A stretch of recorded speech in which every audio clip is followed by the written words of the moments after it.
BJP হচ্ছে ব্রাহ্মণ এবং বানিয়াদের পার্টি। অরবিন্দ কেজরিওয়াল তার জন্মদিন পালন করেন না, কারণ তিনি তার মায়ের কাছে তার জন্মাবার এভিডেন্স চেয়েছিলেন।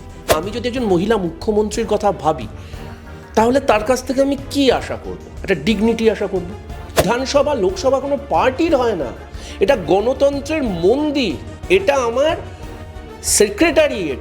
আমি যে কোনো দলের হতে পারি। সরকারি সম্পত্তি যারা ভাঙচুর করবে তাদের বাড়িতে আমরা বুলডোজার পাঠাবো, এবং বুলডোজার পাঠানোটাই দস্তুর, যে দলেরই মুখ্যমন্ত্রী হোক কেন। আমি মমতা বন্দ্যোপাধ্যায়ের রাজনৈতিক প্রতিপক্ষ, কিন্তু মমতা বন্দ্যোপাধ্যায়কে আমি রাজনীতিতে হারাবো। নরেন্দ্র মোদী আমার রাজনৈতিক প্রতিপক্ষ, আমাকে চেয়ারটাকে সম্মান করতে হবে। বিজেপিকে এটা বুঝতে হবে যে বিজেপির টোকেন পলিটিক্সের মাধ্যমে কতদিন মানুষকে বোকা বানাবে। মুখ্যমন্ত্রী হিসেবে শপথ গ্রহণ করেছেন রেখা গুপ্তা। তবে এত প্রভাবশালী নাম থাকা সত্ত্বেও কেন রেখা গুপ্তকে বেছে নেওয়া হলো? কারণ আমরা জানি যে রেখা গুপ্তা একদম প্রথম বিধায়ক হয়েই তিনি মুখ্যমন্ত্রীর পদে বসলেন। কি বলবেন? দেখো, বিজেপি কাকে তাদের পরিষদীয় দলের নেতা করবে সে ব্যাপারে তো একজন আউটসাইডার হিসেবে আমার কোনো বক্তব্য থাকার কথা নয়, আমার কোনো বক্তব্য নেইও। কিন্তু তুমি যদি দেখো, বিজেপি কিন্তু এটা প্রথমবার করছে না। বিজেপি গুজরাটে, বিজেপি রাজস্থানে এবং এখন দিল্লিতে প্রথমবার নির্বাচিত হওয়া বিধায়কদেরকে মুখ্যমন্ত্রী করেছে। এবার এটা করার দুটো কারণ থাকে। এক, যারা মানে আদি বনাম নব্বর লড়াই তো সব দলেই থাকে, এবং নরেন্দ্র মোদী আস্তে আস্তে দিল্লির ক্ষেত্রে যদি দেখো, যেমন ধরো প্রবেশ ভার্মা, যে হচ্ছে গিয়ে অরবিন্দ কেজরিওয়ালকে বোধহয় হারালেন, তিনি সাহেব সিং ভার্মার ছেলে।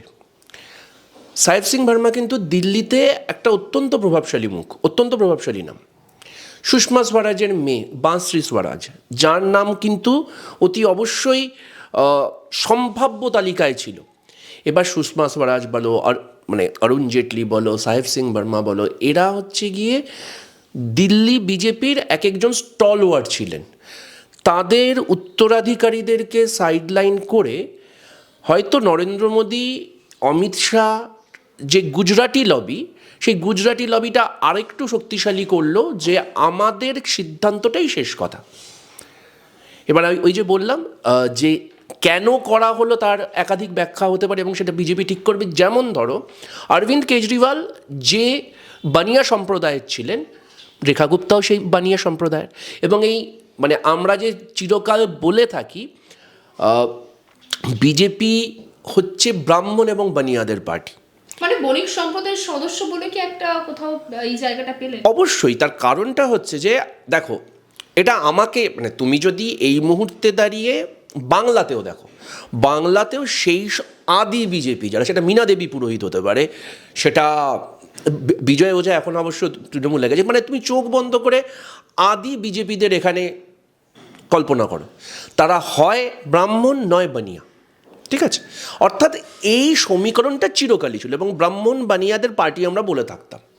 কিন্তু তুমি যদি বিজেপির, ইনি সম্ভবত 4 নম্বর মুখ্যমন্ত্রী হতে যাচ্ছেন। সাহেব সিং ভার্মা আগে ছিলেন, সুষমা স্বরাজ ছিলেন, আরেকজন কে ছিলেন আমার নামটা এই মুহূর্তে মনে পড়ছে না। তো সেক্ষেত্রে দেখলে দেখা যাবে জাটরা হয়েছে, ব্রাহ্মণরা হয়েছে, কিন্তু বানিয়ারা কখনো হয়নি। অথচ বানিয়ারা কিন্তু দিল্লি এবং মানে পশ্চিম উত্তরপ্রদেশে অত্যন্ত প্রভাবশালী একটা জনগোষ্ঠী। সামনের বছর উত্তরপ্রদেশে নির্বাচন আছে, 2026-এর শেষ, 2027-এর ওই সময়তে। এই সমীকরণগুলো তার একটা কাজ করতে পারে। অন্তর্দ্বন্দ্বকে যাতে আটকানো যায়, বিজেপির অন্তর্দ্বন্দ্বকে যাতে আটকানো যায়, সেটা একটা কারণ হতে পারে। মহিলা মুখের একটা গ্রহণযোগ্যতা থাকে, মানে তুমি যদি গত কয়েক বছর দেখো, শীলা দীক্ষিত বলো, আতেশি বলো, এখন রেখা গুপ্তা, এরা প্রত্যেকেই মহিলা মুখ্যমন্ত্রী, এবং দিল্লি সবসময় মহিলা মুখ্যমন্ত্রীদের পছন্দ করে এসছে, এটা কারণ হতে পারে। কিন্তু আমি তোমার একটা অন্য প্রশ্ন বলি। দেখো, আমি আবার বলছি, বিজেপি কাকে নির্বাচিত করবে এটা কিন্তু মানে একজন কংগ্রেসি হিসেবে আমার কোনো বক্তব্য থাকতে পারে না, এবং আমি কাকে নির্বাচিত করবো সেটাতেও বিজেপির কোনো বক্তব্য থাকতে পারে না। কিন্তু তুমি যে মহিলা, মানে আমি যদি একজন মহিলা মুখ্যমন্ত্রীর কথা ভাবি, তাহলে তার কাছ থেকে আমি কি আশা করব? একটা ডিগনিটি আশা করব। তার কাছ থেকে আমি কি আশা করবো? একটা শালীনতা আশা করব। তোমরা জানো যে দুজন ইউটিউবারের বা দুজন ব্লগারের বক্তব্য মানে ঘৃণ্য বক্তব্যের জন্য সারা ভারতবর্ষে তারা নিন্দিত হচ্ছেন, রাইট? এবং যেটা বলেছে অত্যন্ত কুরুচিকর কথা বলেছেন। 2016 সালের 5ই অক্টোবর রেখা গুপ্তা একটা টুইট করেছিলেন তদানীন্তন মুখ্যমন্ত্রী অরবিন্দ কেজরিওয়াল সম্বন্ধে, এবং সেই টুইটটা গত কয়েকদিন ধরে ভাইরাল হয়েছে। সেই টুইটে কি লেখা আছে বলো তো? অরবিন্দ কেজরিওয়াল তার জন্মদিন পালন করেন না কারণ তিনি তার মায়ের কাছে তার জন্মাবার এভিডেন্স চেয়েছিলেন। তুমি ভাবতে পারছো ইঙ্গিতটা ঠিক কতটা কুরুচিপূর্ণ? ঠিক যে বক্তব্য ওই সময় রায়না বা ওই এলাহাবাদিয়া যে ছেলেটি আছে তারা যেরকম বক্তব্য দিয়েছে, এই বক্তব্যটার একই রকম নির্যাস। একে ইনি একজন মহিলা এবং ইনি কিন্তু এখন দিল্লির আমার রাজধানীর সাংবিধানিক প্রধান। তুমি আশা করছো যে মানে তুমি এরকম মুখ্যমন্ত্রী কল্পনা করতে পারো? মানে এই মুখ্যমন্ত্রীকে আপনারা সমর্থন করছেন না? দেখো, আমাদের সমর্থন অসমর্থনে কিছু যায় আসে না। এক নম্বর, আমাদের কোনো বিধায়ক নেইও।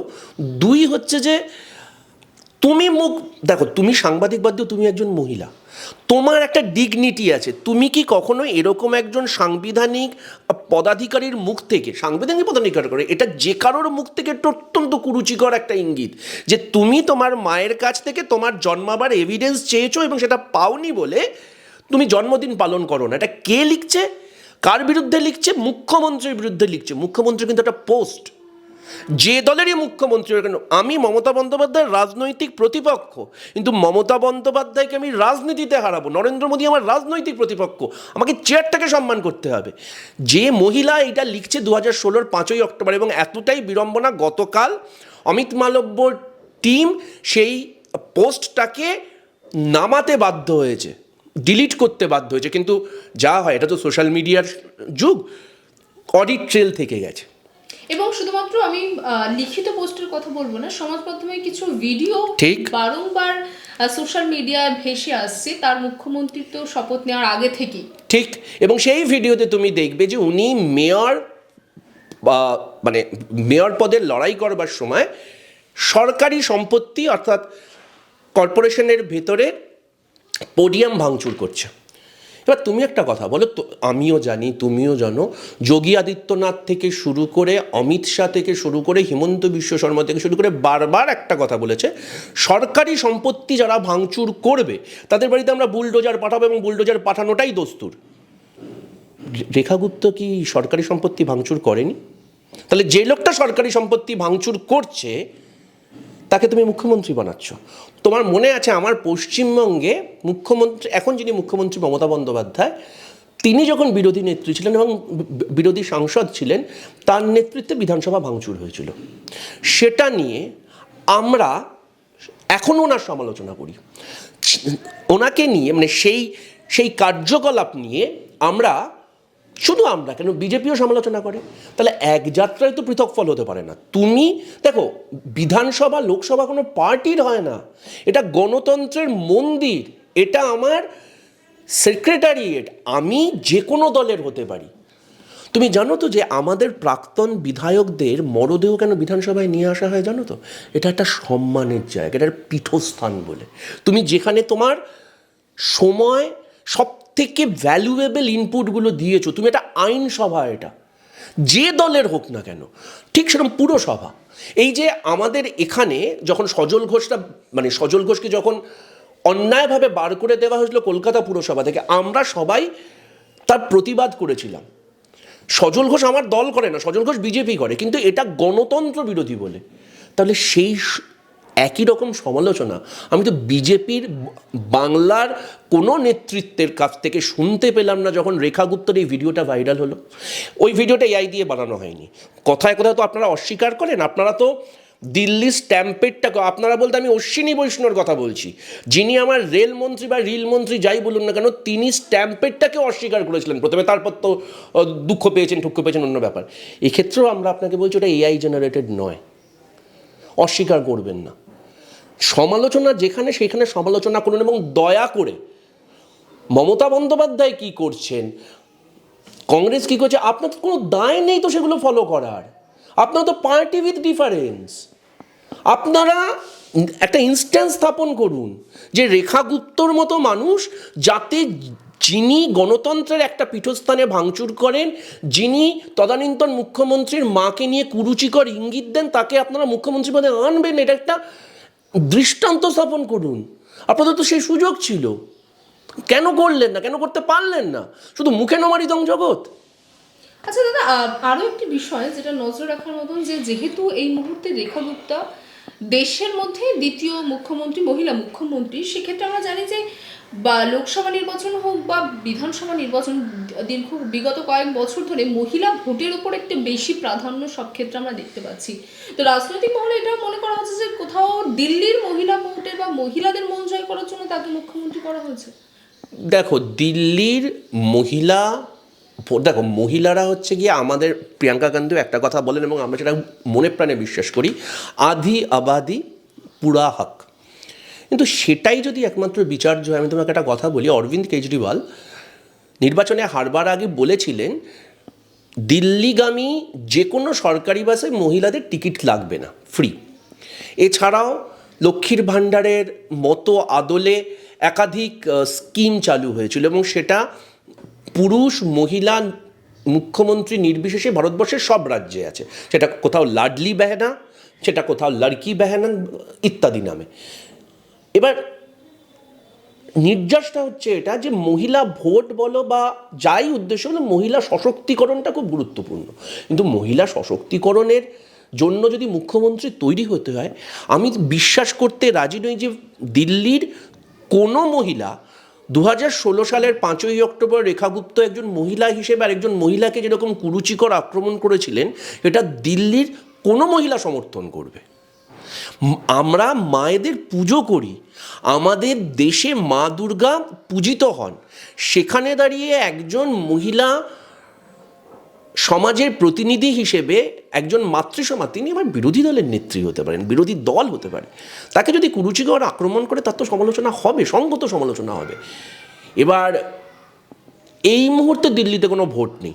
দিল্লিতে অলরেডি লোকসভা হয়ে গেছে 2024-এ, বিধানসভা 2025-এ। আগামী 5 বছর দিল্লিতে কোনো ভোট নেই। আগামী 5 বছর রেখা গুপ্তকে মহিলা প্রশাসক হিসেবে, শুধু মহিলা নয়, ঠিক যেরকম শীলা দীক্ষিতকে কংগ্রেস, বিজেপি, আপ যে কেউ নির্দল মানে দলমত নির্বিশেষে অকপটে স্বীকার করে আধুনিক দিল্লির রূপকারের নাম শীলা দীক্ষিত। রেখা গুপ্ত যদি দলের ঊর্ধ্বে উঠে দক্ষ প্রশাসক হিসেবে নিজের ছাপ ইতিহাসে রেখে যেতে পারেন, তিনি পূজিত হবেন। আর যদি তিনি ইতিহাসে তার এই কুরুচিকর বক্তব্যের জন্য, তার ভাঙচুরের জন্য ইতিহাসের পাতায় নাম লিখে যান, সেটা ওনার দুর্ভাগ্য, সেটা দিল্লির দুর্ভাগ্য। এ ব্যাপারে কি বলতে পারি? আচ্ছা দাদা, একটা শেষ প্রশ্ন করবো, যে অনেক তো সম্ভাবনা রয়েছে তিনি কেন মুখ্যমন্ত্রী হলেন, তবে আরও একটি বিষয় যেটা নজর দেওয়ার মতন, আমরা জানি যে এই রেখা গুপ্তাকে, একজন মহিলা মুখকে মুখ্যমন্ত্রী করে কি বিজেপি, আমরা জানি বিগত বছরের মানে বিগত বছর বলে ভুল হবে, এই বছরে আছে হচ্ছে বিহার ইলেকশন এবং 26-এ রয়েছে এখানে অর্থাৎ পশ্চিমবঙ্গে বিধানসভা নির্বাচন। পশ্চিমবঙ্গের মুখ্যমন্ত্রীও একজন মহিলা। কোথাও কি এই দুটো নির্বাচনকে টার্গেট করা হচ্ছে, যেহেতু আগামী 1-2 বছরের মধ্যে এই দুটি নির্বাচনই পড়ছে? দেখো, আমি বিশ্বাস করি না যে কোনো রাজ্যের মুখ্যমন্ত্রী নির্বাচন করে অন্য রাজ্যে তার প্রভাব বিস্তার করা যায়। তাই যদি হতো তাহলে শীলা দীক্ষিত যখন দিল্লির মুখ্যমন্ত্রী হয়েছেন তখন পশ্চিমবঙ্গে বুদ্ধদেব ভট্টাচার্য ছিলেন। 2013 সালে যখন শীলা দীক্ষিত শেষবার হেরে যাচ্ছেন, তার 2 বছর আগে বুদ্ধ ভট্টাচার্য হেরেছেন। অর্থাৎ এর সঙ্গে কোনো সম্পর্ক নেই। বা আজ অবধি বিহারে রাবড়ি দেবীর সময়টুকু বাদ দিয়ে সবসময় পুরুষ মুখ্যমন্ত্রী পেয়েছে। তো এটার খুব একটা সম্পর্ক আছে বলে আমি মনে করি না। কিন্তু তুমি যদি অন্যভাবে ভাবো, বিজেপিকে এটা বুঝতে হবে যে বিজেপির টোকেন পলিটিক্সের মাধ্যমে কতদিন মানুষকে বোকা বানাবে। ফর এক্সাম্পল, তুমি জানো যে মহারাষ্ট্রে যে লাডলি বেহনা যোজনাকে কাজে লাগিয়ে ফডনবিসের সরকার এসেছিল, আসবার অব্যবহিত পরে সেই লিস্ট কাটছাট করে 90% মানুষকে বার করে দিয়েছিল, 1 নম্বর। 2 নম্বর, রাজস্থানে যে ফ্রিতে এলপিজি দেব বা ফ্রিতে পড়াশোনার ব্যবস্থা করব, এইসব যে বক্তব্য দিয়েছিল সেই বক্তব্য থেকে অলরেডি দূরে সরে এসেছে এবং সেটা কিন্তু আমরা হাইলাইট করেছি। উড়িষ্যাতে বিজেপি সরকার এসছে খুব বেশি দিন হয়নি, উড়িষ্যাতে গিয়ে কী ক্ষোভ হচ্ছে দেখে এসো। অর্থাৎ একটা হচ্ছে প্রতিশ্রুতি, আরেকটা হচ্ছে প্রতিশ্রুতি পালন। শুধুমাত্র টোকেন মুখ্যমন্ত্রী দাঁড় করিয়ে আলোর নিচে অন্ধকার করে তো লাভ নেই। দিল্লিতে যমুনার জল পরিষ্কার করতে হবে, দিল্লির এয়ার কোয়ালিটি ইন্ডেক্সকে উন্নত করতে হবে। দিল্লিতে আম আদমি পার্টি প্রথম 5 বছর বা প্রথম 7-8 বছরে যাই সমালোচনা করি না কেন, কিন্তু মহল্লা ক্লিনিকগুলো যেগুলো চালু করেছিল বা যে সরকারি স্কুলগুলোকে সত্যি সংস্কার করেছিল, দিল্লিতে কিন্তু ভারত এবং ইন্ডিয়া একসঙ্গে থাকে। ওখানে যেমন লুটিয়েন্স দিল্লি আছে, ওখানে যেমন সিআর পার্কের মতো অভিজাত জায়গা আছে, ওখানে যেমন ছত্তরপুর ফার্ম হাউসের মতো জায়গা আছে, ওখানে কিন্তু ওকলা ইন্ডাস্ট্রিয়াল এরিয়ার মতো হতদরিদ্র জায়গাও আছে, যেখানে ম্যাক্সিমাম বিহার, ইউপির কি বলবো মানে পরিযায়ী শ্রমিকরা থাকে। এবং সেই পরিযায়ী শ্রমিকরা কিন্তু এই 18 জন পদপিষ্ট হয়েছে, এরা কিন্তু সেই 18 জন পদপিষ্ট হওয়া কিন্তু এই সমাজের থেকে। তাদের জীবনযাত্রার মান যাতে উন্নীত হয় সেটা গুরুত্ব দিতে হবে। রেখা গুপ্তর নাম গত 2 দিন আগে দিল্লিরই অধিকাংশ বিজেপি নেতাকর্মী জানতো না। রেখা গুপ্তকে আগে দিল্লিতে প্রাসঙ্গিক হতে হবে, তারপর তো বিহার, পশ্চিমবঙ্গ। বিহারের লড়াই বিহারের প্রেক্ষিতে হবে, পশ্চিমবঙ্গের লড়াই মানে পশ্চিমবঙ্গের প্রভাব ফেলবে না, আপনি সেটা বলছেন? দিল্লিতেই উনি প্রভাবশালী নন, দিল্লিতে উনি প্রভাবশালী নন বলেই তোমার প্রথম প্রশ্নটা এটা ছিল যে আরও প্রভাবশালী নাম থাকা সত্ত্বেও কেন ওনাকে মুখ্যমন্ত্রী করা হলো। যিনি দিল্লিতে প্রভাবশালী নন, তুমি আশা করো কী করে যে দিল্লি থেকে কয়েক হাজার কিলোমিটার দূরে দুটো রাজ্যে তিনি প্রভাব ফেলবেন। অ্যান্ড মোস্ট ইম্পর্টেন্টলি যে বানিয়া গোষ্ঠীকে উনি রিপ্রেজেন্ট করেন, বিহার বলো বা বাংলা বলো, তারা কিন্তু ভোটের সমীকরণে খুব একটা গুরুত্বপূর্ণ নয়। বাংলার ভোট হবে বাংলার সংস্কৃতি নিয়ে, বাংলার সমস্যা নিয়ে। এই দুটোতে আমরা লড়াই করব, লড়াই করে আমরা চেষ্টা করব নরেন্দ্র মোদী এবং মমতা বন্দ্যোপাধ্যায়ের নেতৃত্বাধীন বিজেমূল সরকারকে যাতে হারানো যায়। বিহারেও আমাদের যারা জোট আছে, অর্থাৎ আরজেডি, আমরা এবং সিপিআইএমএল, এরা একসঙ্গে মিলিয়ে সুশাসন বাবুর নামে যে দুঃশাসন চলছে, যে যে যে পাল্টি কুমার চলছে, যেখানে রাস্তা তৈরি হয় না অথচ রাস্তার উদ্বোধন হয়ে যায়, সেই সব দুর্নীতির বিরুদ্ধে আমরা রাস্তায় নামবো। সেখানে পিকের মতো যারা ট্রোজান হর্স আছে, জনসুরাজ পার্টি নাকি ঘন্টার মাথা একটা এসছে বিজেপির পয়সায়, সেই মানুষগুলোকে সাইডলাইন করে আমরা বিহারে মানুষের শাসন ফেরত আনবো। সেখানে Rekha Gupta is not a factor, was never a factor. Rekha Gupta দিল্লিতেই ফ্যাক্টর না। বাংলা হান্টের আরও খবর দেখতে নজর রাখুন। বাংলা খবর মানেই বাংলা হান্ট।